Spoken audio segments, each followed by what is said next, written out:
Good evening, everyone. Thank you for joining us today. We are here for the thematic track on synergistic actions for SDGs and climate change, effectively delivering sustainable, resilient, and innovative solutions to achieve the SDGs.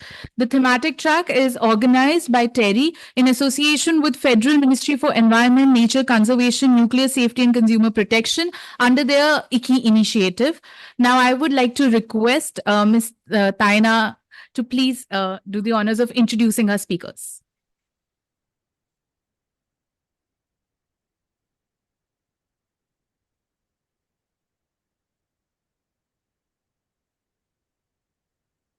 Okay. Thank you, Hina.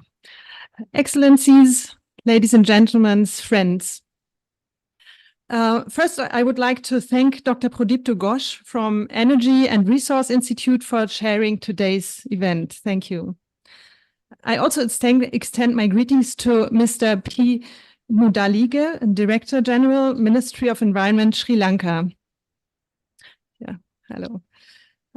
Dr. Andrew Singh Tukana, Permanent Secretary, Ministry of Agriculture and Waterways, Fiji. Thank you for joining us. Dr. Farron Redfern, Secretary, Ministry of Infrastructure and Sustainable Energy, Kiribati.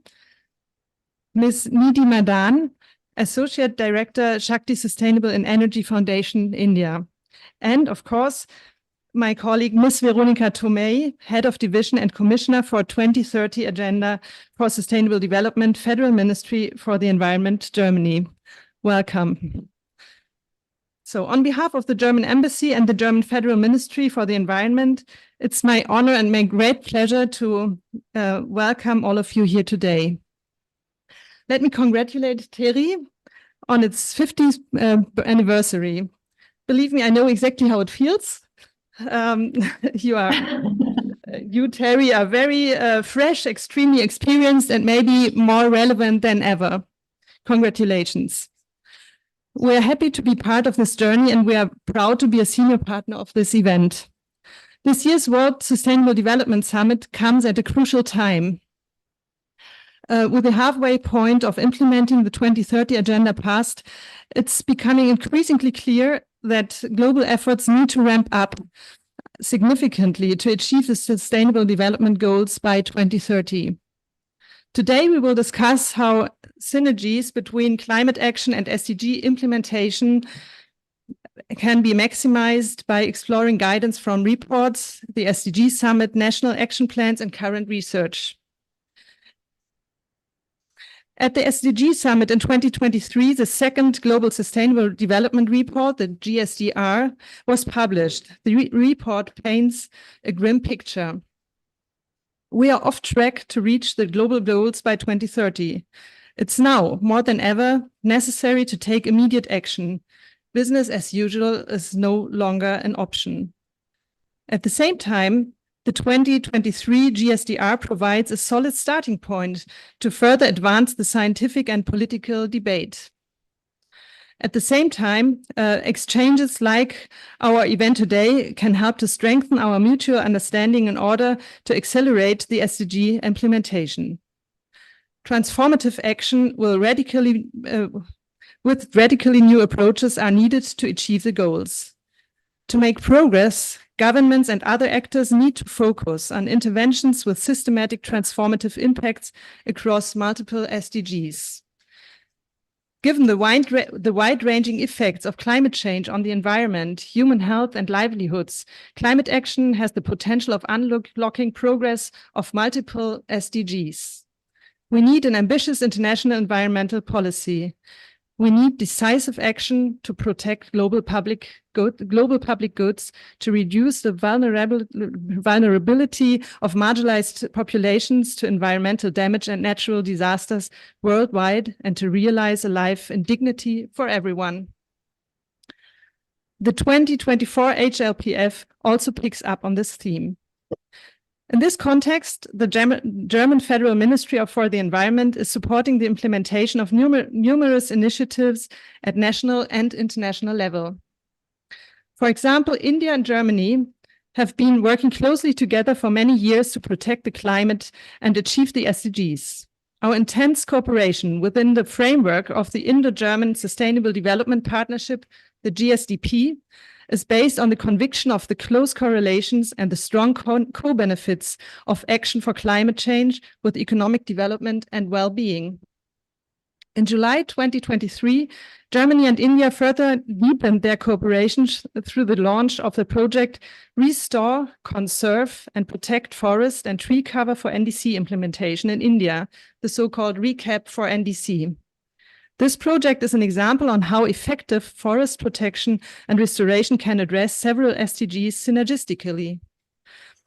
Resilient forests play a vital role in nature-based climate action, the SDG 13, biodiversity is preserved and strengthened, SDG 15, livelihoods are supported, SDG 1, 2, and 3, and partnerships strengthened, so SDG 17.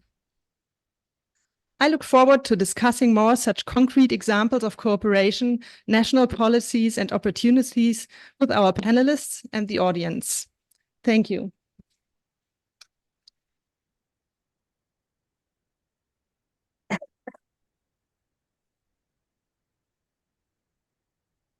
Thank you, Tina. Now we have a framing presentation from the German ministry. No, that's done. Devon don't have a separate presentation. Okay, that's right. So we'll just go ahead with the rest of the program.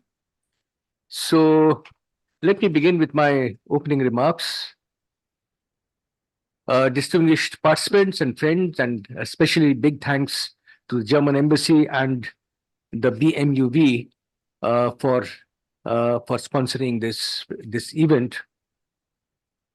Now, the topic for this session is integrating climate action and sustainable development.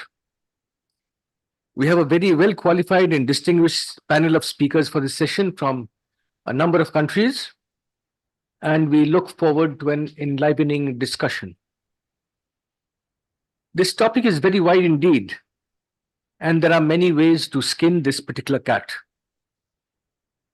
However, if we interpret this topic as looking at convergences between climate action and realizing the SDGs, we find that there is indeed considerable synergy.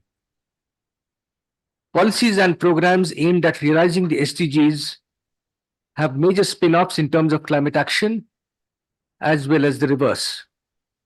Let me take a few examples. So the first SDG, SDG 1, states no poverty. Now, clearly this relates significantly to climate change adaptation as well as capacity building. If we don't adapt well to the climate, we would simply resile back into poverty.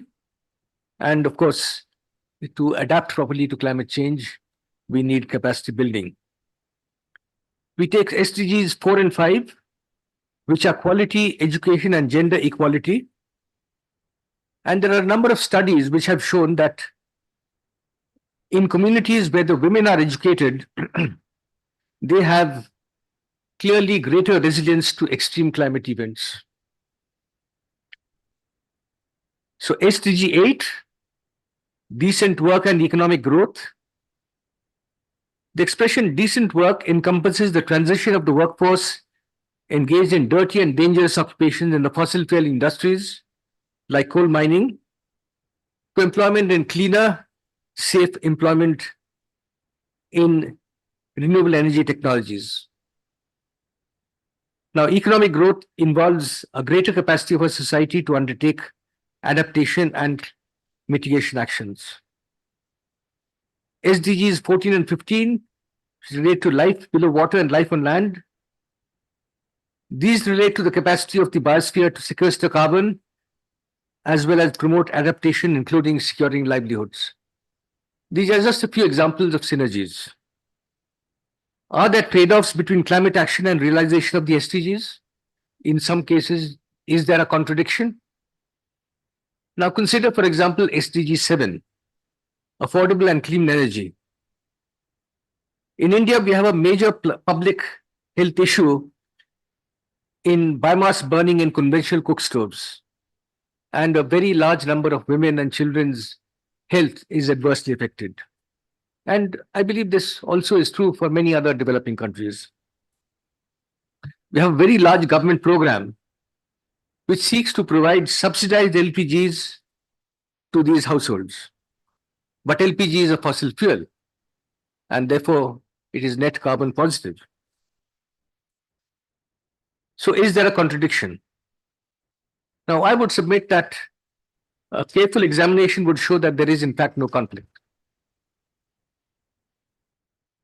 Because much of the biomass, if it is sourced unsustainably, which is true in many cases, it leads to forest degradation, carbon emissions, and reduced carbon sequestration. Overall, the effect is likely carbon negative or at least carbon neutral. Now, economists like to cite a theorem of Jan Tinbergen. And the theorem goes that for each policy objective, it is better to have a dedicated policy instrument rather than using one policy instrument for multiple policy objectives. So if you have 17 policy objectives like in 17 SDGs, you need 17 different instruments. That's what Jan Tinbergen says. Now, unfortunately, in the real messy world of public governance, in a democracy, governments must respond to a much larger number of policy objectives to respond to different constituencies than the number of instruments that they can hope to develop the capacity for. So we have a certain limited number of programs, policy instruments, and so on to address a very large set of policy objectives. And the challenge of convergence of SDGs and climate action together is precisely this: to choose a small number of policy instruments that can effectively address the SDGs and climate change mitigation and adaptation. I will now invite the distinguished panel to present their views on this topic in the light of their own professional and national experience. So I would first invite Mr. P. Mudalige. He's Director General Planning in the Ministry of Environment, Sri Lanka. Mr. Mudalige, you have the floor. Thank you, Mr. Chair. Mr. Chair, dear panelists, and ladies and gentlemen, I am representing Ministry of Environment of Sri Lanka.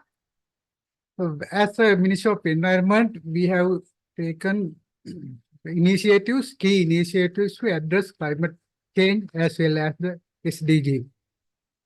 So, as you know, there have been various environment impacts due to challenge in the economic, social and political structure owing the pressure on economy of Sri Lanka after impact of the spread of COVID epidemic.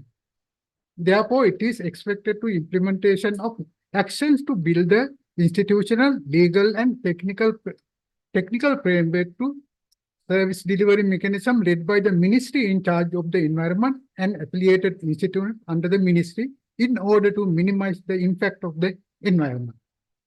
It should be appreciated our president in his capacity as the Minister of Finance has indicated in the budget speech 2024, especially environment friendly, blue-green economy and climate change secretaries as major approaches adopted by Sri Lanka to overcome the current economic challenges and move forward. Sri Lanka has introduced number of policies, legislations, plans and programs over the years address SDGs and climate change impact. One initiative is National Environment Policy. That is the overarching policy covering all the environment aspects. Existing National Environment Policy was introduced in the year 2003, that is 20 years before. The need arises to update this policy to meet the new environmental challenges caused by ongoing development processes both locally and globally. In this context, the updated National Environment Policy was approved by the Cabinet of Ministers, and Ministry launched National Environment Policy to fulfill the requirement to robust policy to address environment challenges and trends. Our second initiative is National Environment Action Plan. NEEP, we call it.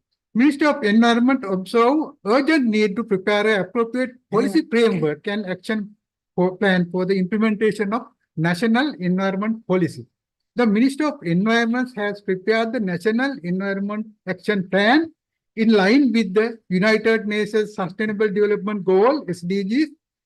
It provides the necessary strategies and action plan to implement the National Environment Policy. While filling the environment planning gaps, NEEP addresses the environment challenges in the 21st century in achieving SDGs. This plan has executed through the interactive program in which the relevant main stakeholders participated including 9 thematic areas and 3 cross-cutting areas. The areas water, gas, land, biodiversity, climate change, coastal and marine resources, waste management, cities and human settlement, and industries. Cross-cutting areas, coordination, knowledge management, and resource mobilization have been covered through this action plan. Apart from that, we have introduced another 2 policies. One is the National Policy on Conservation of Sustainable Utilization of Mangrove Ecosystem. Other one is policy on ESA, environmental sensitive areas. That 2 policies also introduced by the government.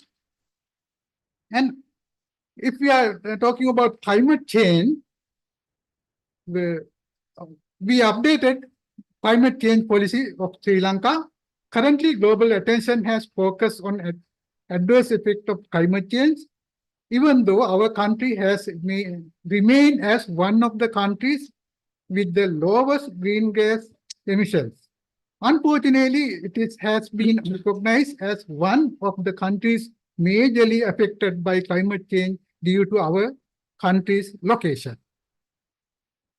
Under any circumstance, we cannot underestimate the negative impact of climate change at all, because the negative impact of the climate change on our country is not insignificant. Therefore, we need to work to protect our people from climate changes. Also, we have to protect our food crops and other in order to ensure the food security also. The work of updating the policy on climate change, which was launched in 2022, in the way that the current climate change and trends in the environment has already completed. The economic, social, and cultural factors that contribute to the climate change have evolved, and scientific knowledge of the subject has been significant. Accordingly, the updated National Climate Change Policy was launched last year. The very recent initiative is very important initiatives, Carbon Net Zero 2050 Roadmap and Plan. Our president launched this plan at the last COP28 in Dubai. Sri Lanka is considering as a low carbon emitting country, emitting 1.02 tons per person. Sri Lanka has pledged to achieve net zero carbon by 2050 in their updated nationally determined contributions, which were submitted to the UNFCCC in 2021. The development of carbon net zero roadmap, Sri Lanka's key attempt to set the stage to transition to net zero pathway, proposing climate action to achieve the national commitment. Proposed climate action include recommendation to mitigate greenhouse gases emissions and increase carbon sequestration and storage, covering 6 main sectors: energy, transport, industry, waste, agriculture, and forestry. The total investment required to achieve this carbon neutrality is business as usual scenario. It is $150 million. That is our situation. Sri Lanka's initiatives already we completed. Now we are in the process to implement these policy and plans and roadmaps also. That's it. Thank you.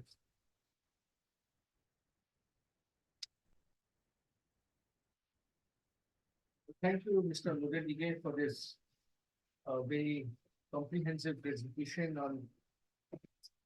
on the Sri Lankan policy framework for climate change and the SDGs, comprising the National Environment Policy, the National Environment Action Policy, and their updates, as well as the carbon net zero,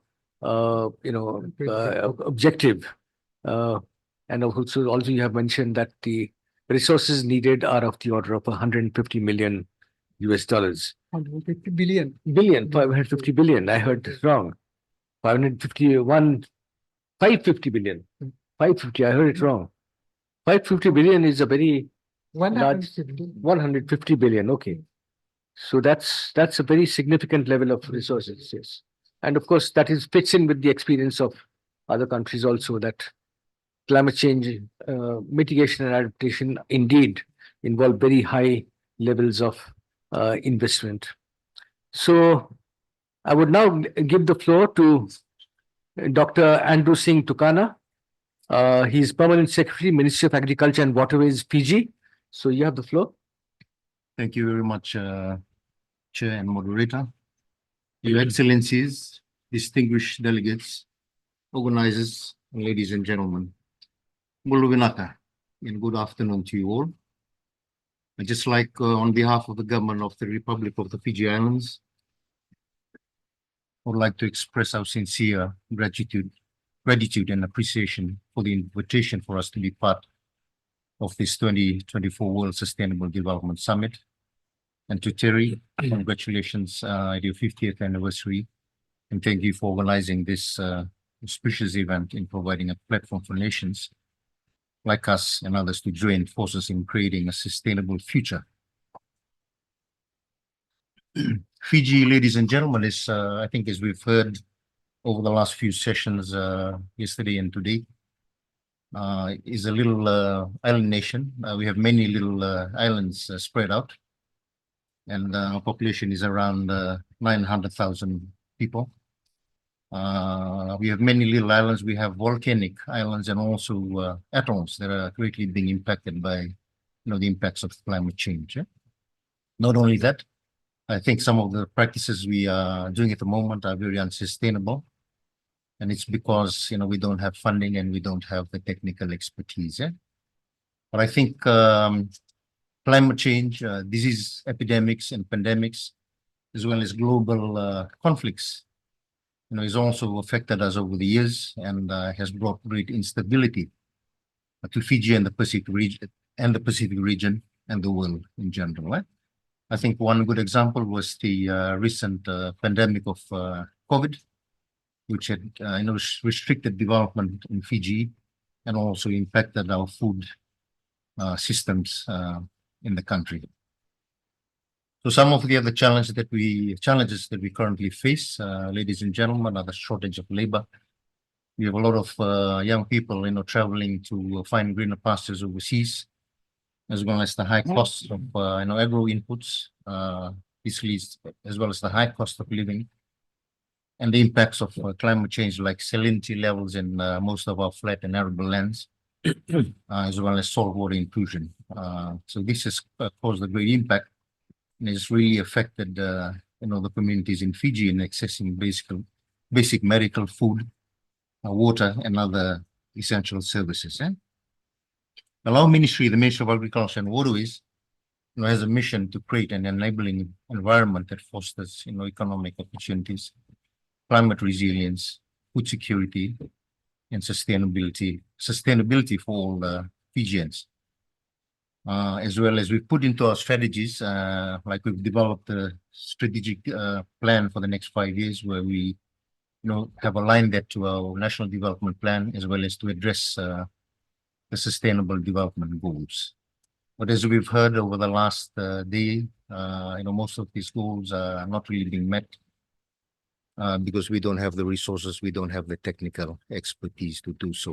But some of the strategies that we are currently implementing around climate change, focus around adaptation, mitigation, as well as to enable or increase or enhance resiliency, for communities.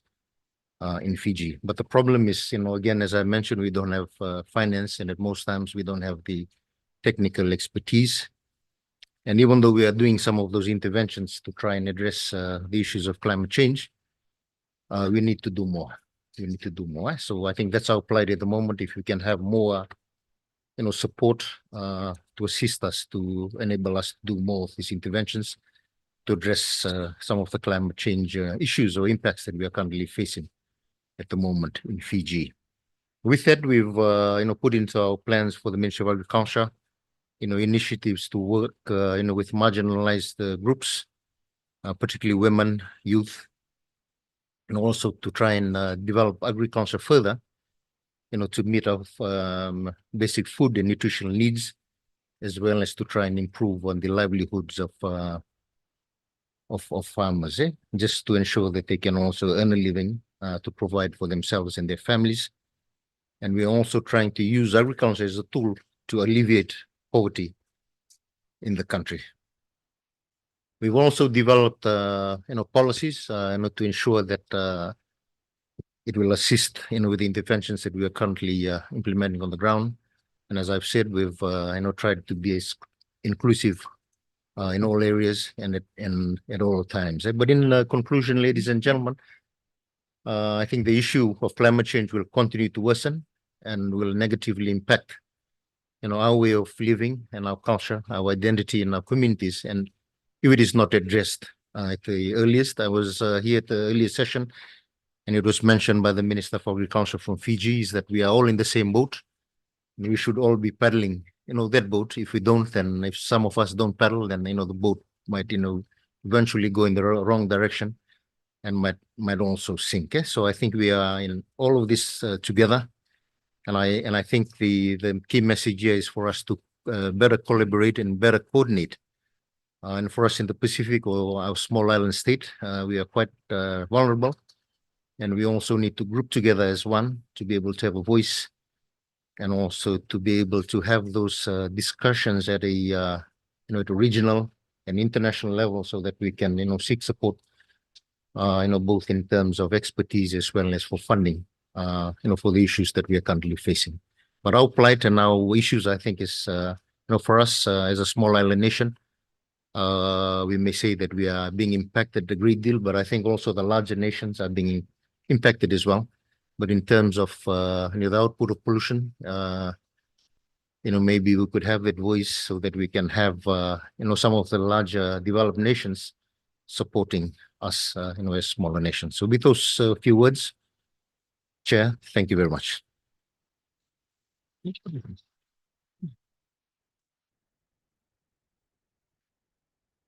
Thank you, Dr. Tukana, for your presentation. And indeed, Fiji, being a small island state, is particularly vulnerable to climate change, and it has other challenges as well. It is spread out over a fairly large area. It has a small population. It lacks resources, and of course, connectivity to the middle of the Pacific is a big issue. It adds significantly the costs of all kinds of inputs and so on.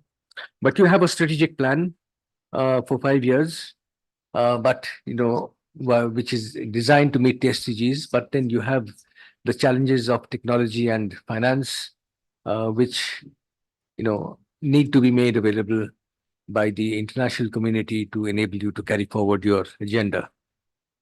Now, our next speaker is Dr. Farhan Redfern. He's Secretary, Ministry of Infrastructure and Sustainable Energy in Kiribati. Dr. Redfern, you have the floor.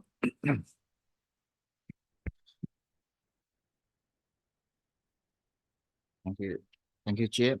Do you chair the delegates, ladies and gentlemen? On that very note, I want to start with the words of thanks to join my other panelists, colleagues, in thanking the organizers for the invitation to be part of this important session. I work with the Ministry of Infrastructure and Sustainable Energy with the governments of Kiribati. Kiribati is one of the least developing countries and also a NATO nation in the Central Pacific.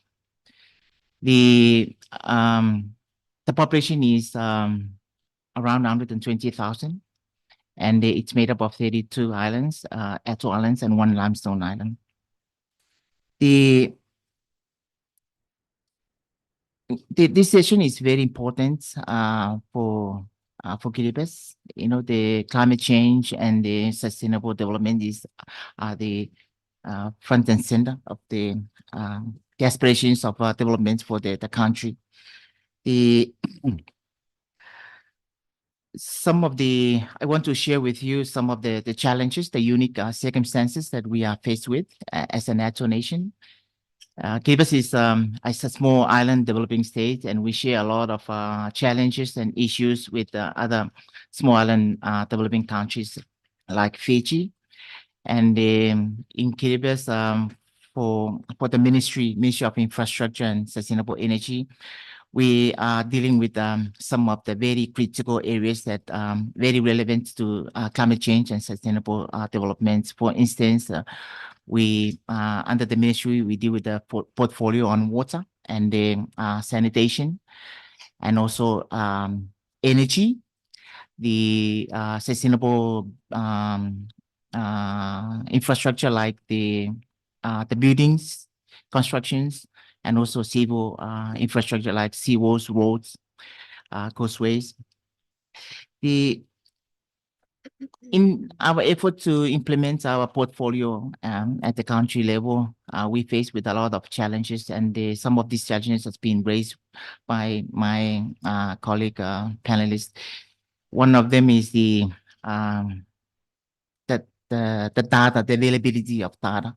In this session, we reminded of the importance of synergistic actions, for sustainable development and the climate change, and the importance of science.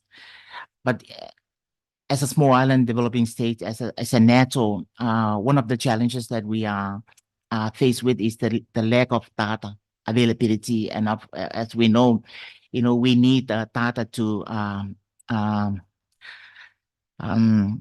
to inform our policies at the national level. And this is one of the challenges that we are faced with. Unfortunately, sometimes we do have the data, but it's not available with the government. It's available with organizations outside the country. And when we try to assess the data, we have to pay. And the data is for Kiribati. So there are some of the the issues that we are faced with. I think they are also relevant for other Pacific Island countries. In terms of the renewable energy, this is one of the the priorities for the government. We've been investing a lot of resources in this area, and obviously my ministry is the leading ministry in this area, and we've been working hard with our development partners, the World Bank, the ADB, also the Australia, New Zealand, Japan, investing in these sectors, energy, mitigation, and also on the water. As we learn from Fiji, Kiribati is also experiencing issues with the fresh water. Our main source of water comes from the ground, and with the climate change and with the increase in sea level rise and the intrusion of saline water, is becoming the groundwater is becoming high in salinity, and it may not be safe for the communities to drink groundwater. We the last 5 or 10 years, the government has been investing a lot in desalination plants. As we know, desalination plants, they are quite energy intensive.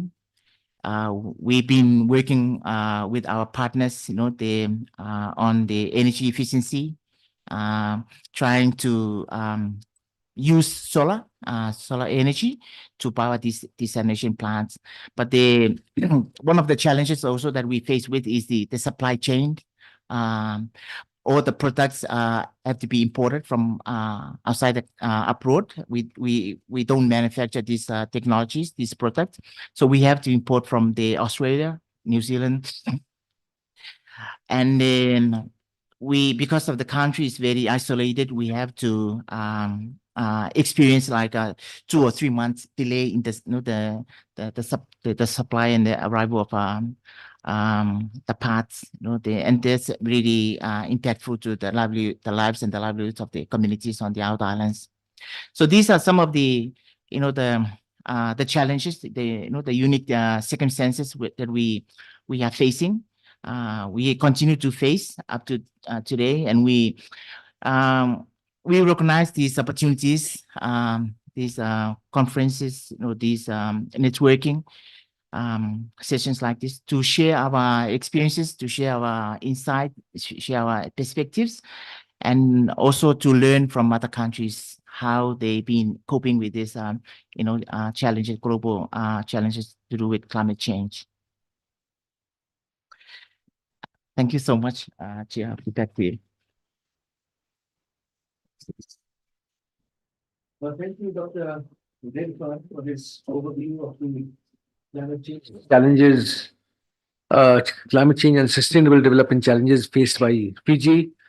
You have mentioned some of the concerns: water, sanitation, clean energy, sustainable infrastructure, and the sustainable infrastructure also includes protection from sea level rise. You have mentioned that data availability at the local level, local data is a serious constraint, which impedes your planning for climate change and for adaptation. You have a priority for renewable energy technologies, for which you are receiving significant international assistance. And of course, like all other small island states in the Pacific, you have supply chain issues because the lead distances for supply from larger countries is very large indeed. So thank you for this presentation. I now turn to Ms. Nidhi Madan. She is State Director, Shakti Sustainable Energy Foundation. Thank you, Dr. Bush.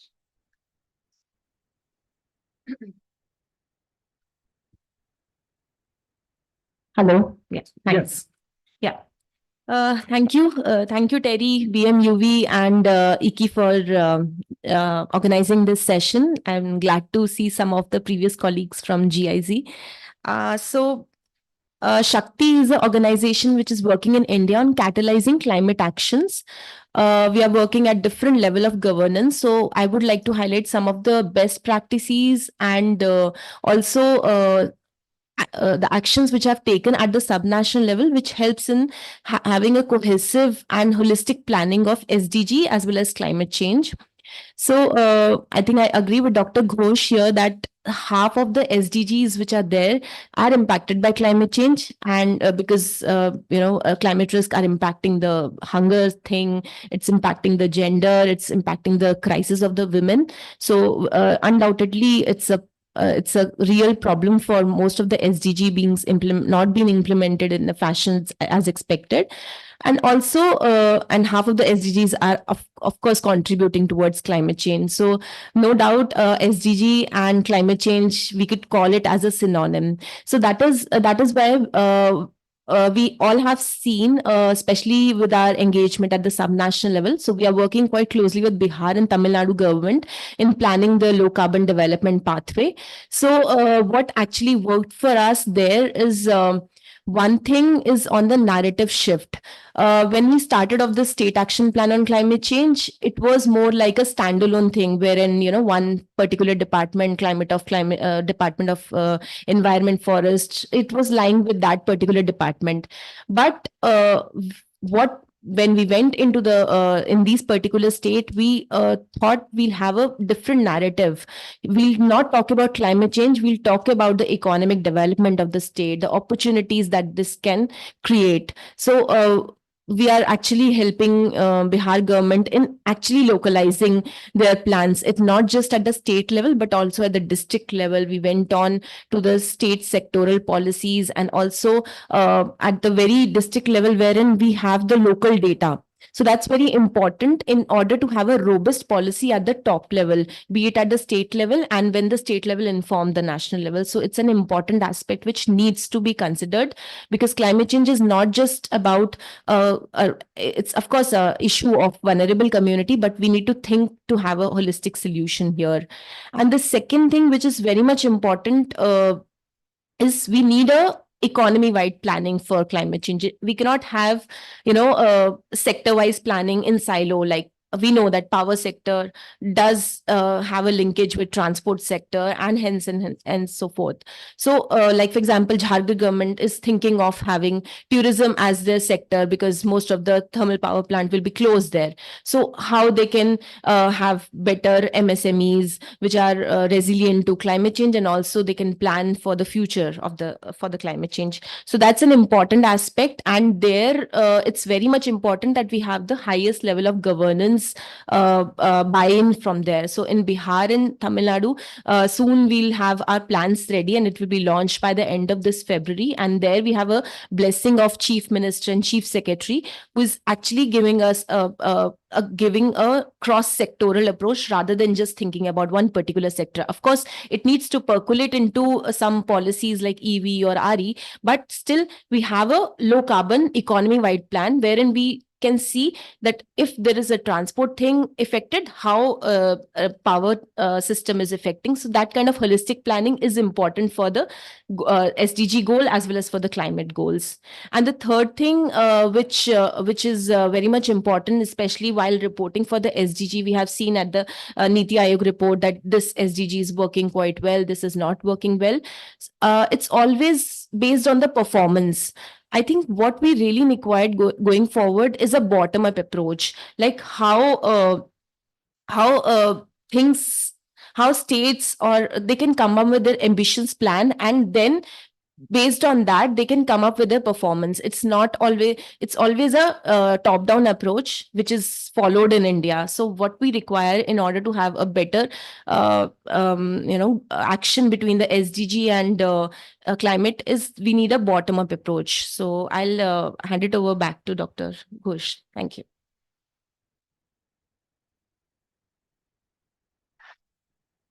Thank you, Nidhi, and you have spoken about Shakti Foundation's work with Bihar and Tamil Nadu in catalyzing climate change actions.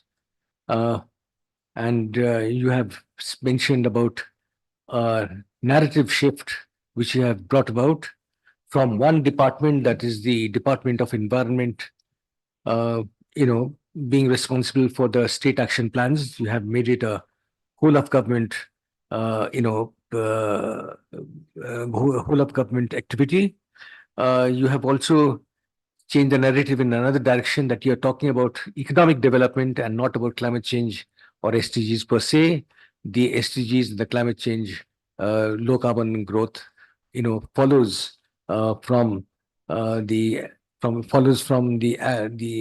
action plan that you developed for economic development. And this is a very interesting approach indeed, because the conventional wisdom is that if a certain amount of resources go into climate change, that much resource is not available for economic growth. And that's a very useful, new approach that we have seen.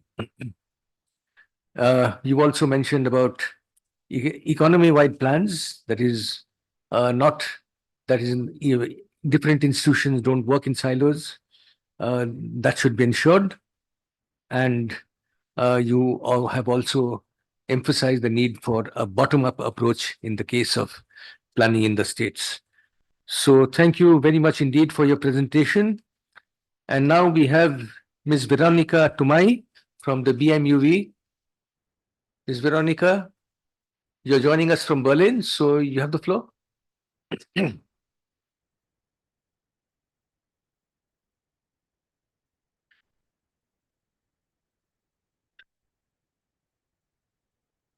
Thank you, Chair.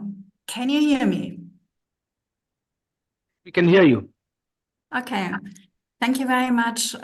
It is really a pleasure to join this TERI Summit, and I'm extremely grateful for you to facilitate my participation also via video conference. I must say that this panel has proven to be very insightful for us here. Thank you very much for sharing all your experiences. And I would like to take up this image from the colleague talking about that we all sit together in the same boat, that we have to paddle together in a coordinated way in order to go in the same direction. I would say that the World Sustainable Development Summit comes at a timely moment because we are just 2 weeks away from UNEA 6, the United Nations Environment Assembly, which is an excellent place, a multilateral place to really come together as sitting everybody together in the same boat and coordinating about which paddles to take to paddle together in the same direction. So thank you very much for this image. Germany pays very high attention to multilateral action and is very much invested in the preparation of this UNEA, which will focus on effective, inclusive, and sustainable multilateral actions to tackle climate change, biodiversity loss, and pollution. So here again, taking this synergistic approach, which we have to take, in my conviction, at the local, national, regional, and global level. Coordination and integration are key elements here. This was really relevant in all of your presentations. I would say there are different ways of how you can combine or can integrate different approaches towards climate action and the implementation of the 2030 agenda. So we have policymakers that can analyze actions between climate action and sustainable policy through integrated assessments, integrated monitoring, and evaluations. Here again, there is the key necessity of data, which was highlighted by the colleague from Kiribati. Policymakers can institutionally coordinate the implementation of climate policy and sustainable development policies, notably through cross-ministerial structures. So taking up from my predecessor, going away from silo structures and working across different responsibilities and different policy areas together.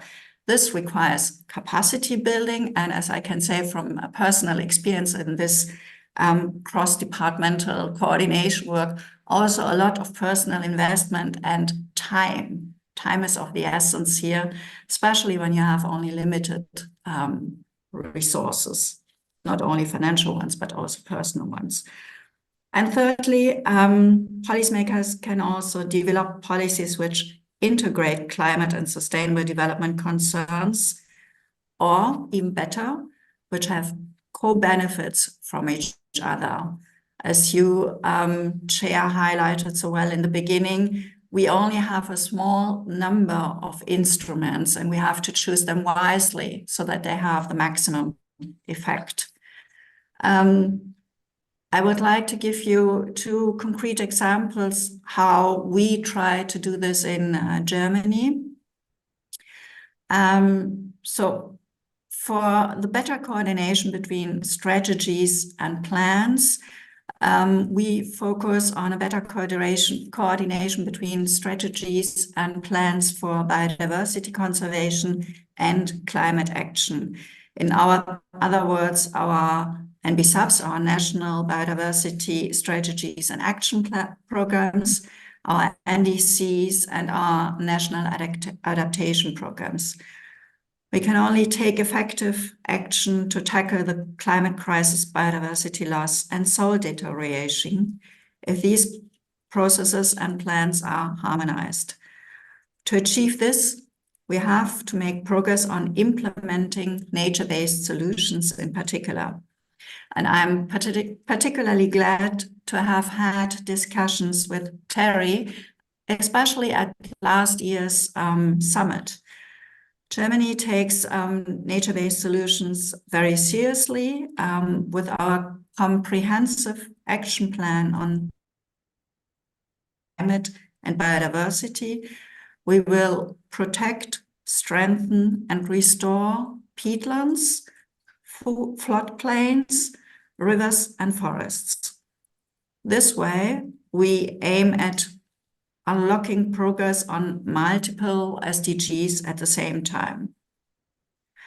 A second example from Germany, given the urgency of climate change and the SDGs, and I pick up what my predecessor has said, there is really an opportunity in rethinking our business practices. The circular economy here.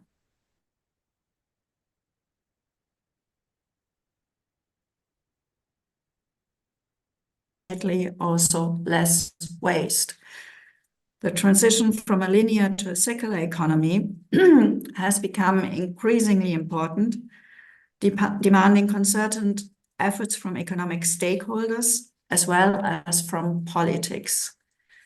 Our Minister Steffi Lemke will deliver her remarks on this particular issue in tomorrow's leadership address. And lastly, I would like to mention that international cooperation is very important for us.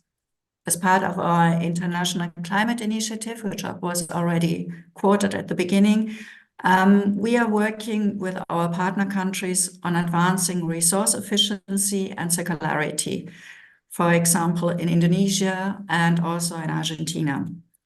In the case of Indonesia, we cooperate with the International Resources Panel, which produced a very relevant study on the potential of resource efficiency in the Indonesian construction sector and its contributions to climate action. And coming back to the initial thoughts about how we can coordinate better and integrate better, I would like to share a very current experience that we are having here in Germany. We are currently in the process of updating our national sustainable development strategy. And in doing that, we have taken up recommendations of this year's Global Sustainable Development Report and have focused or are focusing on synergistic approaches and therefore really also putting into action this cross-silo interdependent, which I was. And then we work across different departments on different topics in cross-departmental teams on different areas of the Sustainable Development Strategy. And we do this with the view of at least being aware of the interdependencies between different policy areas and different sustainable development goals. And having in mind these interdependencies, we try to find solutions that are beneficial for several areas at the same time, while introducing immediately an element that we see that in case we see that one action that is originally positive has negative effects on another aspect. I could go more into the detail of this aspect if there is request for it, but I think I leave it by now because I think I have overstated your patience already. So thank you very much.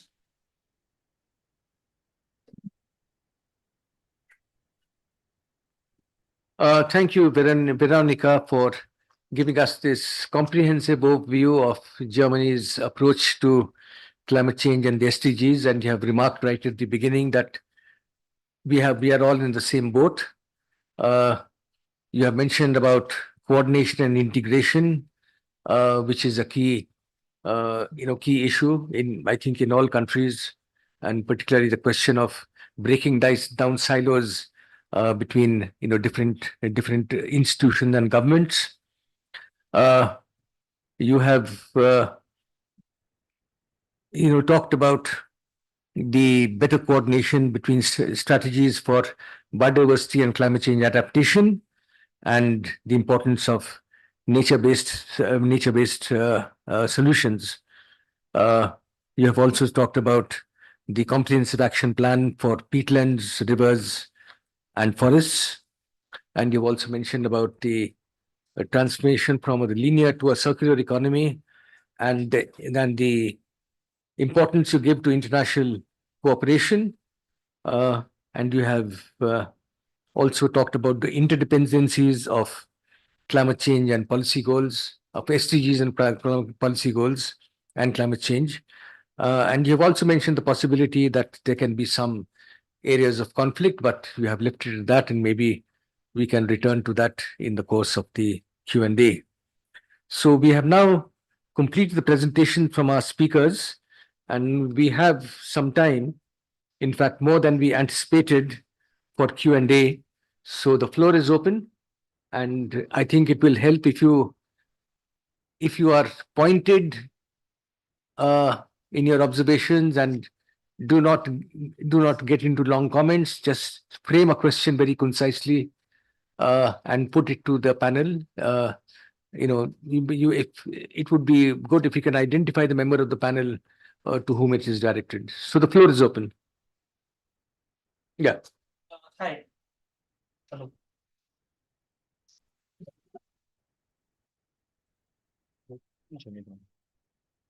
Yeah, I think you should also identify yourself and your institutional affiliation. Hi, good evening. I'm Rahul Banerjee. I'm the managing director of Rice House. So, as an institution specializing in foreign policy planning, something we work on climate action. This is how climate action, along with tech innovation, inspire cooperation and instigate competition on larger geopolitical chessboard. Now, this is a conversation I had with the German Chancellor schools when he visited last year in February, is how India and Germany, in particular, and India and Europe at a larger level, can come together and expand our development cooperation in the global south. Now, with Germany's Indo-Pacific strategy of 2022, where Germany wants us to expand its development cooperation in the Pacifics, especially, how exactly does it play out for you? How does a roadmap for Indo-German cooperation in the Pacific might look like? I believe. I think this is a question for Veronica. Veronica, would you like to respond to this question?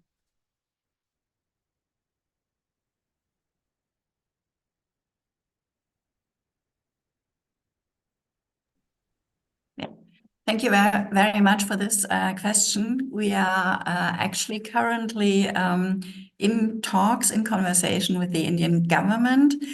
I am not really the competent ministry, since it is our Ministry for Development Cooperation who is currently talking with the Indian government. But the idea is really to partner up in so-called trilateral cooperation projects. So that as part of the Indo-German partnership, we work together with third countries in the common development objectives. Yeah. This is so far as I can say now. Yeah. Thank you, Veronica, for responding to this question. Now, who else would like to ask a question? Yes, please. Yeah. Please introduce yourself and give your affiliation. Good evening. My name is Pavan Kumar Singh. I'm from IIM Kozhikode. My question is directly pointed to Madam Madan. You have shared your experience of implementation of climate change awareness, at least at this stage, with the bureaucracy. or the two state governments.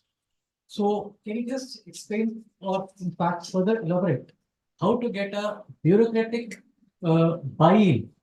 Because major challenge for implementation of anything, especially the countries like India, is the bureaucratic buy-in. If you don't have bureaucratic buy-in, things will not implement at the ground level. So what are your experiences on that? How Well- in fact you say to common bureaucrat that it's a thing which they have to focus on rather than say there's other priorities. Thank you. Well, before she answers the question, let me sort of have a little quibble with your assumption that the bureaucracy in India is not particularly attuned to climate change. I think that is an impression that is not correct, but let me use, but yeah. You know, from the inside experience, most of the people know that bureaucratic impact, involvement, positive involvement is required for implementation. Yeah. And there are challenges for getting it done. Okay. That's what I will try to Okay, end my yeah. comment. Right. Okay, Madan.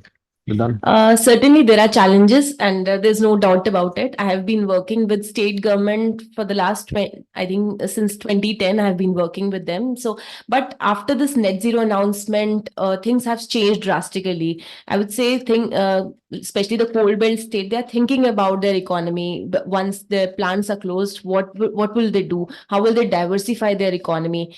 And there are some champions also which are needed. Like for example, Tamil Nadu, they are attracting a lot of investment for their interventions. So no doubt about it that we need buy-in, but there are opportunity which state government are actually jumping into. So of course I have not fully answered your question, but things have changed. I've seen in my past experience with the SAPCC and post SAPCC. Okay. So we have somebody from that side? No, you were just waving your hand. So is there anybody else? If you any stories or anything you want to engage in future, yes, you can. Okay. Work on it in ground level, Yeah. Okay. You can involve me. We are the part of it. Ready to work with you. Okay. Okay. You had another question? Yes, for Secretary Anna or Secretary Redfern. Secretary Redfern, you handle the energy division in your country. A very important aspect of sustainable development is a just energy transition from fossils to green. How does a small Pacific Island nation like yours is handling this transition, especially to make it just? If I may also extend to Secretary Tukana, thank you. Okay, the question is to both of you. Would you like to go ahead? Okay. Yeah, maybe I'll start off. Next question, you start. Thanks a lot for that question. In my country, the government is committed towards energy transition.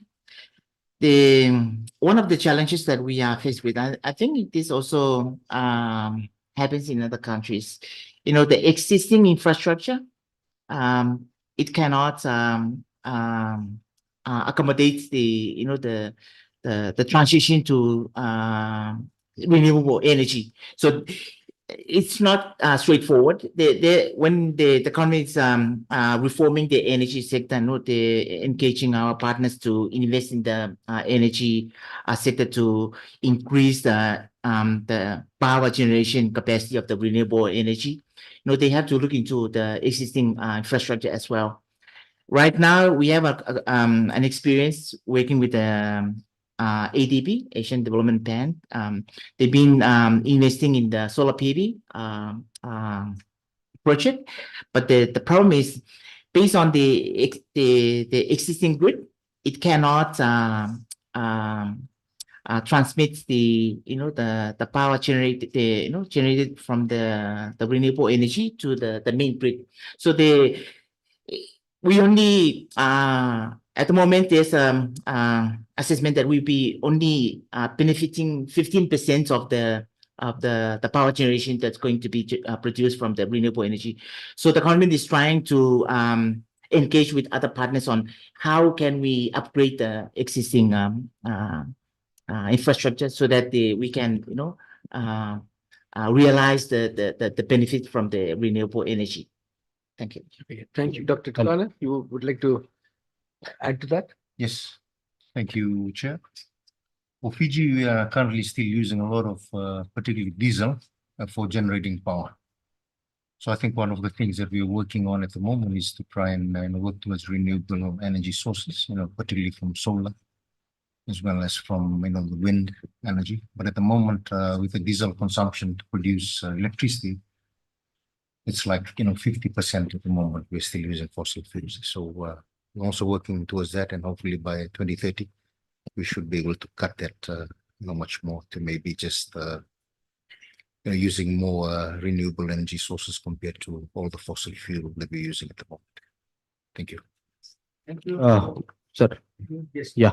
My question is to Nidhi Yeah, Madam. but please introduce yourself. Yeah, I'm Praveen Kumar Singh from World Intellectual Foundation. Okay. My question is to Nidhi Madam. Since you are working with the government of Bihar and Tamil Nadu particularly, so as we know, of course, you are working on grassroots. So is there an action plan having a synergetic approach towards including the Panchayati Raj institutions in decision making? Since there are, I mean, most of the funds are trickling down to the Panchayati Raj institutions, and they are deploying through Manrega, dam building, water bodies restoration, and other work.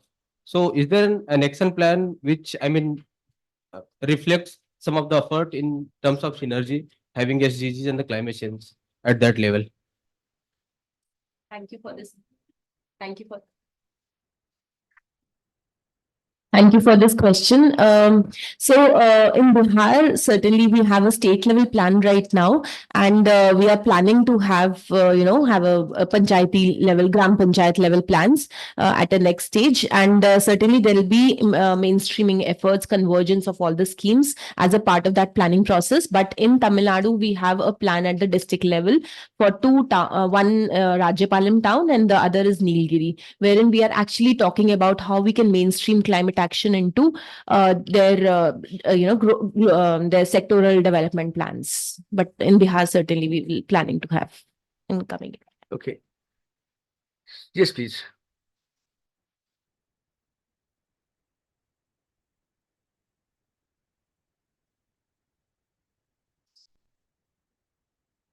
Good evening, everyone. I'm Shivam Srivastav. I'm a mechanical engineer from the University of Petroleum and Energy Studies and currently an MBA candidate at Delhi Technological University. It is an open question. I would like to know someone's view on that. We are a country which is currently feeding around 85 crore people, 850 million people with free rations, and sitting atop on the probably one of the highest coal reserves among any of the bigger countries. So is it a viable solution to completely switch off our extraction of coal and moving on to different energy resources? Isn't it akin to asking like Saudi Arabia to turn off Aramco and look for solar energy? So any views on that? So, would you like to take this question? Anybody? Okay. And some views on carbon capture and sequestration also. Okay. So India's energy challenge is primarily this, that how do you get away from coal, which is, I think, still 60% of the total generation is from coal. Now, the coal sector also provides huge employment opportunities of the order of, I think, 15 million workers. And so, say 5 to a family, so that's 75 million people are sort of dependent on coal mining. Secondly, that while India is also very well endowed with renewable resources as well as nuclear resources, the upfront costs of investment of renewable energy systems or nuclear is much higher than in the case of coal. Also, coal provides a very stable, base load and it can also to some extent follow the load curve. So for all these reasons, it is a big challenge, and these are primarily the reasons why we have to proceed in phases. We have the the India's NDCs, which visualize 50% of our generation from non-fossil fuels by 2030. And we also have our National Action Plan on Climate Change, which also indicates, directions for shifting of our energy basket.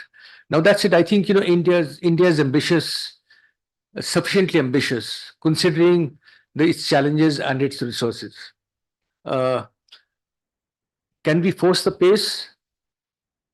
It will need a significant increase in the availability of external resources, which is a challenge in itself. Now, you mentioned about CCS. You see, CCS itself involves a lot of investment, and CCS does not, in fact, directly give, is not directly coterminous with other development objectives, in particular the SDGs. That said, there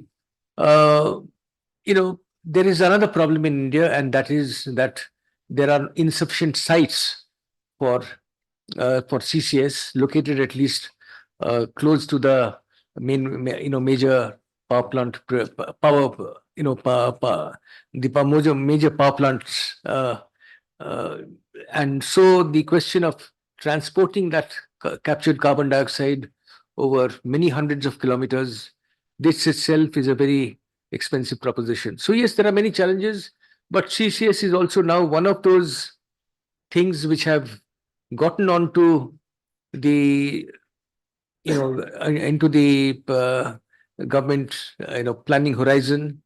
And in fact, the Indian government notified a list of 14 sectors where they would invite investments under Article 6.2 of the Paris Agreement, that is for large scale projects for the carbon market.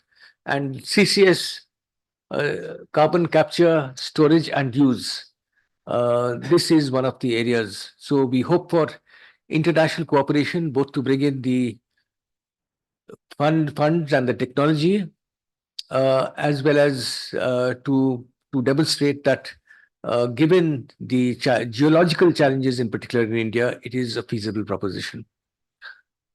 So, Ms. Munda?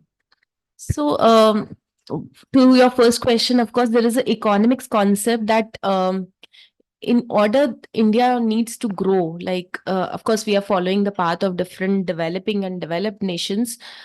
We need to think of some, avoiding some freebies, like, emissions divided by energy. We need to think of, there is some recent Delhi policy in which they are giving some free electricity. So we need to think of those cutoffs in order to, of course, we need to think of vote banks, but of course, in the same time, we need to think of those cutting of these freebies. Of course, I cannot, already Dr. Ghosh has said about it. And the second thing about the CCS, I think more attractive is the CCUS part, which a lot of industry like Unilever, they're talking about having a CCUS as a part of their initiative so that they can use it for their sustainable practices. So that's coming up as a part. Okay, thank you. Slowly, our government started to all over the train and government vehicles say biofuel. Now they started instead of they started biofuel. Imagine wherever the urban expansion everywhere, now they started in solar panel light. Instead of doing the electricity, they started in sustainable way of villages are there in the militaries. I think you know very well. Major cities in the militaries, wherever we not able to take a power from one place to another place, because everywhere in Western Ghats we got a trouble there because of one reason people fall all the wires and all of them. Now we started to move towards a sustainable way of light in wherever inaccessible areas. But we have to adapt for sustainable way of life in everywhere. Okay. Major challenges are fund. Yeah, That's important for the resilience of the community as well. For whole world, not only for whole world. So I think if there are no more questions, One more question, yes, please.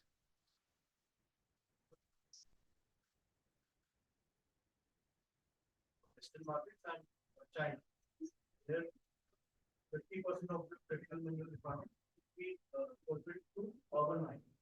So, if that can be a policy sort of solution for our country as well. We also generate a huge amount of e-waste, and most of it is not particularly recycled in a safer way. Views on Yeah. that, anyone can. Yes, indeed. One of India's strategies for addressing the question of key rare earths and other materials which are needed for for particularly for the EV sector is to rely on recycling, if necessary, even by importing e-waste. So there is one facility, modern facility, which has been set up in Gujarat to sustainably recover these rare earths from batteries and electronic components. And I think that this is an industry which will only grow in India.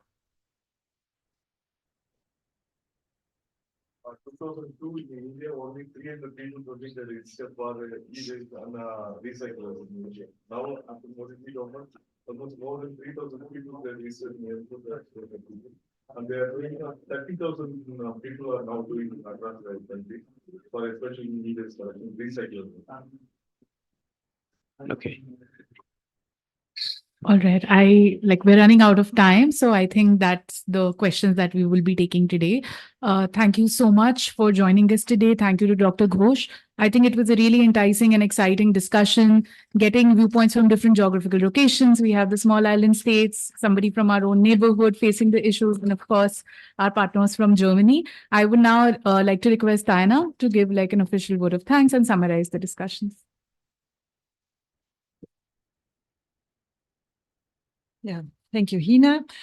And on behalf of the German Environmental Ministry, I would like to express my sincere appreciation to TERI for organizing this event. I want to thank the esteemed panelists for their insights and all of you for attending today and participating in the debate. I wish you fruitful and inspiring exchanges. Thank you for your attention.